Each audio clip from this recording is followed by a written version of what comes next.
பத்திரிகை நண்பர்களுக்கும் ஊடக நண்பர்களுக்கும் என்னுடைய வணக்கத்தை தெரிவிச்சுட்டு, பல நல்ல படத்தை கொடுத்ததுக்காகவும் சேரன் சாருக்கு நன்றி சொல்லலாம். வெங்காயம் படத்தை ப்ரமோட் பண்ணதுக்காகவும் நன்றி சொல்லலாம். ஏன்னா அந்த படத்தில் நானும் இருக்கிறேன். மேடையில் இருக்கிற அத்தனை பேருக்கு என்னுடைய வணக்கத்தை சொல்லிக்கிறேன். ராஜ்குமார் கிட்ட நான் சேர்ந்ததுக்கு மிக முக்கியமான காரணம் யாருன்னு கேட்டீங்கன்னா, பகுத்தறி பகலவன் தந்தை பெரியார் அவர்கள் தான். என்ன எனக்கு ஃபோன் பண்ணது வந்து தந்தை பெரியார் திராவிடர் கழக தலைவர் கோவை ராமகிருஷ்ணன் தான் ஃபோன் பண்ணாரு. நம்ம தம்பி ஒருத்தர் வராருங்க, ஐயாவோட தொண்டர். நீங்க என்னன்னு பார்த்து என்ன முடியுமோ செய்யுங்க. ஏன்னா அவருக்கும் பெருசா சினிமா பத்தி எல்லாம் தெரியாது ராமகிருஷ்ணனுக்கு. வந்தா இப்படி ஆசிட்டிஸ் நீங்க சத்யராஜாவே வரணும். அதுல ஒரு பாட்டு வருது, அதுல மட்டும் பெரியார் கெட்டப்ல ஒரு 4-5 ஷாட் வந்தீங்கன்னா போதும் அப்படின்னு சொல்லி சொல்லி பண்ணேன். எனக்கு வந்து ஒரு படம் நடிக்கல எப்படி வரும் அப்படிங்கிறது தெரியாது. கேரக்டர் ரோல் பண்ண ஆரம்பிச்சதுக்கு அப்புறம் கதாநாயகனா நடிக்கலையாவது முழு கதையை சொல்லுவாங்க. இவங்க மியூசிக், இவங்க கூட நடிக்கிறவங்க, கவுண்டமணி, செந்தில், அது இதுன்னு ஒரு ஒரு ஒரு பேக்கேஜ் இருக்கும். இப்போ கேரக்டர் ரோல் பண்ணிட்டு இருக்கீங்கள ஒரு 20 வருஷமா வந்து நம்ம கேரக்டர் தப்புலாம் வருதா போய் நடிச்சுட்டு வந்துடுறது, அவ்வளவுதான். நானும் கூட அதுக்கு ஒரு பஞ்சு டயலாக் வச்சிருக்கேன். வால்டர் வெற்றிவேல் அமைதிப்படை காலத்துல சினிமா என் கையில் இருந்தது, இப்ப நான் சினிமா கையில் இருக்கேன். அதனால வந்து போனோமா வந்தோமா, அதுதான். அப்புறம் நான் நடிக்காத படத்தினுடைய இசை வெளியீட்டு விழா ப்ரமோஷனுக்கு எல்லாம் நான் போறதில்லை. இப்ப சேரன் சார்னா போய் என்ன எழுத்தாளர் சங்க தலைவர், இயக்குனர் சங்க தலைவர், தயாரிப்பாளர் சங்க தலைவர்னா போய் நான் ஏன் போறதில்லைன்னா பிரச்சனை என்னன்னா, மாசம் மாசம் ஒரு படம் வருது. அது நான் போன மாசம் வந்து சாருகேசி, இந்த மாசம் ஜிடி நாயுடு, அடுத்த மாசம் மண்டாடி வருது. இப்ப நம்ம நடிச்ச படத்தை பத்தி நம்மளுக்கு சின்ன விமர்சனம் மனசுக்குள்ள இருந்தாலும் கூட அது மேடையில சொல்றது நாகரிகம் இல்லை. அந்த படத்தை பத்தி புகழ்ந்துதான் பேசியானும். என்கிட்ட இருக்கிற மிஸ்டேக் ஒரு 2 பால் ஓவராவே போடுவேன். எக்ஸ்ட்ராவா 2 பால் போடுவேன். ஏன்னா அவங்க மனிதர்களுடைய சந்தோஷம், குறிப்பா கலைஞர்களுடைய சந்தோஷம் வந்து அங்கீகாரத்துக்காக ஏங்குவது தானே, பாராட்டுக்காக ஏங்குவது அப்படிங்கிறத மனிதனுடைய மனமே. அதனால அதை நம்ம ஃபுல்ஃபில் பண்ணிட்டு போவோமே. நானு மணிவண்ணன் சார்ல சும்மா தமாஷா சிரிச்சு பேசினேன். தலைவரை ஐஸ் வைக்கிறதுனா சின்ன கியூப் எல்லாம் வைக்க கூடாது தலைவரை, அது வலிக்கிட்டு வந்துடும். பெரிய பாரை தூக்கி போட்டு அடிச்சிடணும்.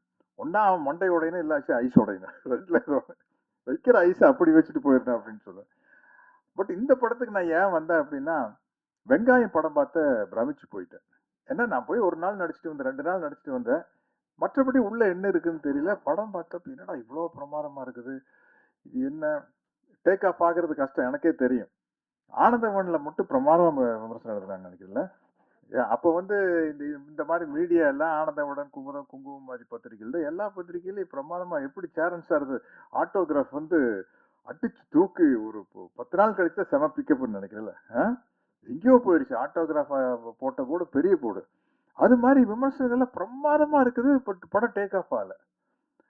அதுக்கப்புறம் சரி எத்தனையோ படங்கள் இப்படி வந்துட்டு போயிருச்சு அப்படின்னு ரோஹிணி மேடம் பார்த்துட்டு சேரன் சார்கிட்ட சொல்லி அதை ரீரிலீஸ் பண்ணி அதுல ஒரு காசு பார்த்தது வந்து பெரிய விஷயம். அதுக்கு வந்து சேரன் சாருக்கு மிகப்பெரிய நன்றியை சொல்லிக்க ஆசைப்படுறேன். அப்புறம் ஒரு ஒரு ஒரு இயக்குனருடைய கற்பனை பாருங்க. சேரன் சார் ஒரு படத்தை கஷ்டப்பட்டு ஒரு கிராமத்துல போய் கிராமத்துல இருக்கிறவங்களையே நடிக்க வச்சு எடுக்கிறோம். குறிப்பா அவங்க அப்பா வந்து பிரமாதம் நடிச்சிருப்பாரு. அந்த கஷ்டத்தை ஒரு படமா எடுக்கிறது. அயாஸ்கப்னு ஒரு படம். அந்த எவ்வளவு காமெடிகள் அதுக்குள்ள இருக்கும். ஊருக்குள்ளேயே ஆளுகளை பிடிச்சி நடிக்க வைக்கிறது, ட்ரைனிங் கொடுக்கறதுங்கிறது. நான் அந்த படம் பார்த்து பிரமாதமா இருந்தது. இப்ப இந்த படத்தை பத்தி கேள்விப்பட்டேன், எனக்கு இன்னும் பெரிய குழப்பத்தில் இருக்கிறேன். சேரன் சார் கிட்ட கேட்டேன், எப்படி சேரன் சார் அது பண்ணாங்க. ஒன் சரி இவரே நிறைய எல்லா கேரக்டரும் ஒருத்தரே பண்றதுங்கிறது ஓகே. நம்ம சார் கேமராவும் இவரே ஹேண்டில் பண்றாருன்னா அது எப்படி ஹேண்டில் பண்ணிட்டு இந்த பக்கம் ஒரு கேரக்டர், அந்த பக்கம் ஒரு கேரக்டர் எல்லாமே இவர் பண்றாரு அப்படின்னா அது எப்படி சாத்தியம்னு எனக்கு தெரியல. இவரு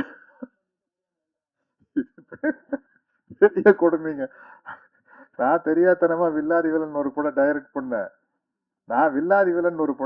பண்ணேன். அதுவே வந்து எனக்கு ஒரு 125 படத்துல நடிச்சதுக்கு அப்புறம் ஒரு படம் டைரக்ட் பண்ணல. அப்பதான் நடிப்புங்கிறது எவ்வளவு சுகமான வேலைன்னு தெரிஞ்சது. ஏங்க ஒரு படம் டைரக்ட் பண்ணோடு விட்டீங்க. ஏங்க ஆர்ட் டைரக்டர் கலை வந்து பேசுவாரு, சோஃபா போடலாமா சேர் போடலாமா. கலை நீங்க தலைவரை கொஞ்சம் சோஃபா இருந்தா பெட்டரா இருக்கும் அப்படின்னு. நக்மாவோட காஸ்டியூமர் வருவார். சார் புடவை கொடுக்கலாமா சார், சுடிதார் கொடுக்கலாம். அவங்க கிட்டே கேளுங்க, அவங்களுக்கு தெரியாதா. சரி சுடிதார் கொடுங்க. சுடிதார் குடிங்கன்னு டயலாக் எழுதலாமன்னு போகையில ஹேர் ட்ரெஸ்ஸர் வரும் சார். நக்மாக்கு கொண்டையா loose Hera ஜடையா sir? அம்மா அம்மா தேவையா உனக்கு டைரக்ஷன்? ஃபைட் மாஸ்டர் ரேம்பர் வாட்சிங்கார் வந்து சார் நாளைக்கு எத்தனை ஃபைட்டர் வச்சுக்கலாம் அப்படிங்கிற ப்ரொடியூசர் ராம்நாத் நின்றுட்டே இருப்பாரு. 50ன்னு சொன்னா அவரை வருத்தப்படுவாரா? சொன்னா 10ன்னா ஸ்டண்ட் மாஸ்டர் வந்து சார் 10 பேர் வச்சு எடுத்தா நல்லா இருக்காது சார், கிராண்டா இருக்காது பாரு. இவ்வளவு சிகலுக்கு நடுவில் படம் இதையெல்லாம் முடிச்சுட்டு மாமன் மகள்னு ஒரு படம் போறேன்னா ஜோடி மீனா, மணிவண்ணன், கவுண்டமணி அண்ணன், குருதனவால் டைரக்ஷன் பொள்ளாச்சியில அப்படியே சொர்க்கமா தெரியுது. ஷார்ட் அடினா போனோம், ஸ்டார்ட் கேமரா ஆக்ஷன் நடிச்சோம், கட்டுனா வந்து உட்கார்ந்தோம், உலக அரட்டை அடிச்சுட்டு அங்க லொகேஷன் இல்லாத மற்ற எல்லா நடிகர்களை பத்தி கலாய்ச்சிட்டு இருக்கிறவங்களை பத்தி பேச முடியாதுல்ல, இல்லாதவங்களை பத்தி எல்லாம் பேசி ஜாலியா இருந்தது. இப்ப உண்மையிலேயே இந்த படம் வந்து எனக்கு பிரமிப்பா இருக்குது. சரண் சார் நீங்க பாத்தீங்களா?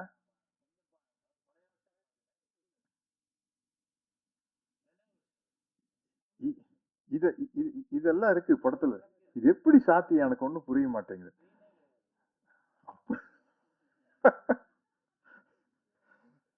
ஒன்மேன் ஒன்மேன் ஆர்மின்னு சொல்ற மாதிரி ஒன்மேன் ராஜமௌலின்னு நினைக்கிறேன். ஒன்மேன் பாகுபலி அப்படிங்கிற அதிகம். ஓ ஓ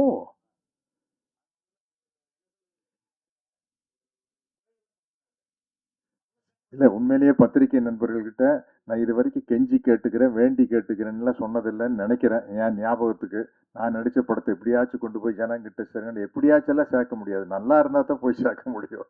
எப்படியாச்சும் எப்படி சேர்க்கிறது? அது சரியா இல்லாத சாப்பாட்டை எப்படியாச்சும் எப்படி சாப்பிட முடியும்? நல்லா இருந்தா தான் சாப்பிட முடியும். அது மாதிரி இந்த படத்தை வந்து எப்படியாச்சும் கொண்டு போய் மக்கள் கிட்ட சேர்க்கிற பொறுப்பு உங்ககிட்ட இருக்குது. நம்ம என்னன்னா நம்ம லைம் லைட்ல இருக்கிறவங்களை பத்தியே தான் எழுதிட்டு இருப்போம். அது இல்ல, அது இப்படி சினிமா ஒரு வியாபாரமோ நாங்க நடிக்கிறது ஒரு வியாபாரமோ அது மாதிரி பத்திரிகை ஊடக தொழில் எல்லாமே அது வியாபாரம் தான். வியாபாரம் போது சினிமால வந்து அதிக சம்பளம் வாங்குற நடிகர் நடிகைகள் பத்தி எழுதும் போது தான் ஒரு சேலபிலிட்டி இருக்கும், அதை படிப்பாங்க. ஒரு கிசு கிசு வர்றதுனாலும் கூட அவங்கள பத்தி வந்தா தான் இன்ட்ரெஸ்ட் இருக்கும். யாரோ தெரியாத முகத்தை பத்தி எழுதுல இன்ட்ரெஸ்ட் இருக்காது. பட் இது மிகப்பெரிய சாதனையா நான் கருதுறேன். அவர் சொல்லிட்டாரு பாருங்க, மோர் தென் ராஜமௌழி, மோர் தென் பாகுபலி அப்படின்னா இந்த படத்தை கொண்டு போய் இப்ப என்னதான் இங்க பேசினாலும் உங்க கையில் தான் இருக்குது. இதை வந்து நீங்க 100 கோடி 200 கோடி சம்பளம் வாங்குற கதாநாயகனுடைய படத்தை எல்லாத்தையும் தாண்டி நீங்க ப்ரமோட் பண்ணாதான் முடியும், இல்லாட்டி முடியாது. ஏன்னா அவங்களுக்கு ப்ரமோஷன் தேவையில்லை, அவங்களுக்கு தேவையில்லை, அவங்க முகம் போஸ்டல் இருந்தாலும் வந்துட்டு போறாங்க, அவ்வளவுதானே.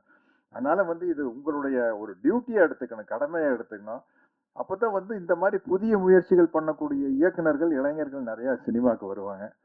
நான் இந்த படத்தை பார்த்ததுக்கு அப்புறம் ராஜ்குமார் கிட்ட எப்படி என்ன ஏதுன்னு கேட்டு தெரிஞ்சுக்கிறேன். மிகப்பெரிய வெற்றி அடைய வாழ்த்துக்கள், நன்றிகள், வணக்கம்.